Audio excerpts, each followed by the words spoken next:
1, 2. Okay. We're backstage at BloodStock 2012 with Kyrbgrinder. Excellent. How are you guys doing today? We're really well, thank you. Yeah. How did the performance on the Jägermeister stage go? It was fantastic, actually. It's an acoustic stage, and we played very electrically, and it went down very well. You know, maybe they could just make it acoustic. You know, we had the full works going on. It was very enjoyable. The crowd were fantastic. There was a lot of them. Apparently, we broke the record for the crowd there, or something. I heard. That's right. Yeah. Which was a very satisfying thing. We need a bigger stage next year, I fear. You guys need a bigger stage. Pretty nice. You've had one hell of a 2012. Yes. Really done well. Obviously, you're at Hammerfest Society. You then went to Ibiza. You've come back across. So your logistic mileage so far this year, you've got a lot of air miles. You can play back really. Yes, a lot of time on the road, a lot of time travelling. So. But have you enjoyed yourselves? Very much. Immensely. Immensely. Your fan base, you notice, has it been really growing, really expanding lately as well? So, well, you know, we endeavour to do a good job. Yeah. That's it. And hopefully the fan base will keep growing. Hopefully we will keep doing, you know, bigger and better gigs, that we will reach more people. Yeah. That's it. I think you find that anyway with for those of us who experience you guys on stage, you have a tendency to really draw the audience in. You almost make them feel a part of the band, so you really get the audience participating in virtually every single song. We do aim to be inclusive and sort of like natural on stage. So we want people to sort of feel that they can sort of get up close and personal with us. It's good for them, it's good for us. We all have a good time based on that. So yeah, there's no superstar syndrome going on here. You know, we just all very kind of casual about it. So as band Kyrbgrinder, how long have you guys actually been together? This lineup has been together. This exact lineup, a year. A year. Almost exactly a year. Yeah, almost exactly a year. Yes. So yeah. So as band, how long have Kyrbgrinder actually been out? How long have Kyrbgrinder been going? When did Noah build the Ark? Well, in fact, I helped Noah build the Ark, so. In fact, I used to change Noah's nappies.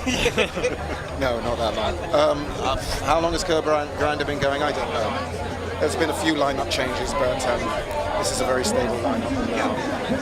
It'll stay as it is for as long as it can, as long as we breathe. As I said, you guys have got quite good chemistry and bond off stage as well as on stage as well.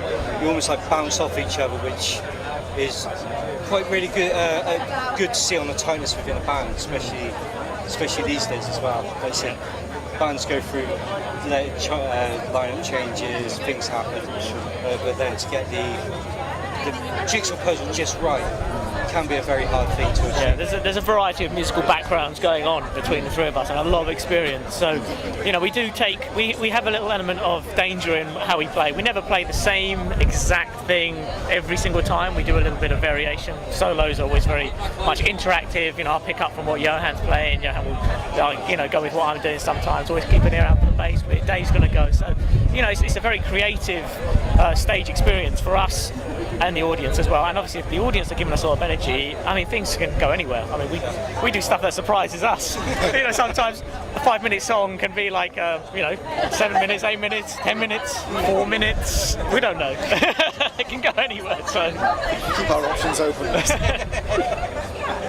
the crowd. I suppose once you've got the crowd on your side, it can be quite difficult to go end the song there, because they just want to keep on going and going and going. Exactly. And that obviously then encourages you guys to keep going, and then the next minute you're thinking, we just turned a 5-minute song into a 15-minute. No wonder we're shattered. Prog extravaganza. But yes, we do keep it. The name Kyrbgrinder, where did that stem from? It's descriptive of my riding style when I was a motorcycle courier in London. Yeah. And I would do things that were absolutely insane, you know, just to deliver a package. I would more or less literally take my life in my hands. My life expectancy was 18 months. And after my second crash, I had 2 crashes. Yeah. First crash, I ended up in hospital. The second crash, I ended up in hospital again. And after the doctors cut my clothes off me and examined me, he literally said, as a matter of fact, after an impact like that, you should be dead. Yeah. So I thought, okay, I won't dispatch ride anymore. And then it's also how I ice skate. I used to play ice hockey. Yeah. So I would just do dangerous things. More or less. And the last time I went skating in Milton Keynes, I more or less got thrown off the ice because I was scaring the children. So He's rather scary, to children especially. Kyrbgrinder kind of came out of that because I would also do a lot of rollerblading. Yeah. Anything on wheels, put me on it, I like it. I have a low center of gravity, so I don't have far to fall. You mentioned about your obviously different sort of backgrounds musically.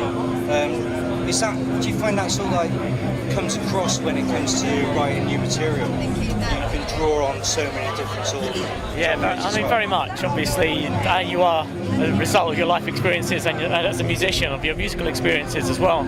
And we can't help but express everything we've ever been through musically. I mean, all the different genres and stuff we sort of encompassed in our long playing careers. It comes out when we write songs or solo or play a piece of music. It's always there. You can't, even if you want to avoid it, you can't. It's just there. It's always there. So when it comes to writing new material, do you all collaborate, or does that fall down to one particular member? Well, do you want to elaborate? No, you can elaborate. Well, I mean, the way we tend to, we've been doing a lot of gigs, so we haven't actually had studio time to just have a little break, come in the studio, get your creative vibe on. We rehearse regularly, but we kind of get in. We have to rehearse for the gig that we're doing, and then we try and slip in a few sort of bits and pieces that we're going to do for the next album. So it hasn't been as focused as we perhaps like, but the way it tends to work is Johan will have an idea in his head, he'll sing it to us, I'll play it, guitarify it, bass lines will emerge, things will develop. I might drop in a different section, chorus or whatever, same with Dean. We'll sort of write a song together very much. So it's a very much a kind of group thing, but the initial concept will invariably come from Johan because it's his lyrics. So he has the initial sort of drive to write the song. So it's initial. When it comes to the kit which you use, obviously your guitar, what was the first guitar you actually picked up? The first guitar you actually picked up? The first guitar I picked up was a Kyrbgrinder acoustic guitar many years ago. But I mean, I was a jazz guitarist, so I used to play on an Ibanez copy of a Gibson 175, the sort of F-hole guitar. Used to do all the sort of Wes Montgomery thumb style picking chords, all that sort of stuff. That was a long time ago because I don't really do that stuff anymore. But it has a special place in my heart. But it was actually a jazz guitar. It was my first main guitar. Moved to Telecasters and then PRS guitars. Still got PRS guitars. I love using them. But I need a Floyd Rose, so I use a comparison nowadays for that. So it's got Floyd Rose on it and 27 frets, all the Flash Whitley stuff. So it's a great guitar. How about your bass? Bass? Well, my first bass was some nondescript 20 quid thing that I picked up from a bargain basement store. I was just desperate to have a bass, so anything would do at that point. Then I flung that to the corner and had to go and borrow a mate's bass, and then he had a lovely sort of Fender Jazz copy, slightly better, that cost about 50 quid. And as the years progressed, I thought, got to get myself a bass. So my first bass was a Fender Precision, and I hacked it. I just hacked it to bits. I did this and I did that and it was like the experiment, So but I love guitars. I think we all do. How about your kit? The first drum kit I got, my mum bought it for me, would you believe? So this is all really her fault. It was either that or, probably do 10 to 15 in Wormwood Scrubs. But she bought me a drum kit made by Kent, K-E-N-T, like as in Kent, the district. And I don't know if you remember, Dave, when I took the plastic covering off. I remember it well. And most of the wood came off with the plastic covering. So I thought, okay. I then got some all-purpose filler and just filled it in. And then I would write on the drums, these drums are made of papier-mâché. These drums are awful, thanks, man. And we went and did a gig in a band we were playing in called Vendetta. Remember? Oh, yeah. And the engineers were looking at it and reading all this literature on my drums, going, "Here, Mike, have a look at this one. What does it say?" It's just so funny. But it served me very, very well. In actual fact, I've still got it. Really? I've still got it. It's hiding from me under the stairs at my parents' place. It won't come out. I say, come on, come and play. No, we're safe here.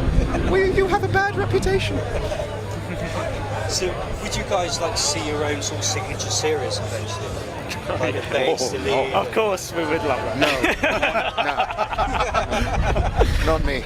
No. Johan in particular. Johan definitely needs his own signature range. No.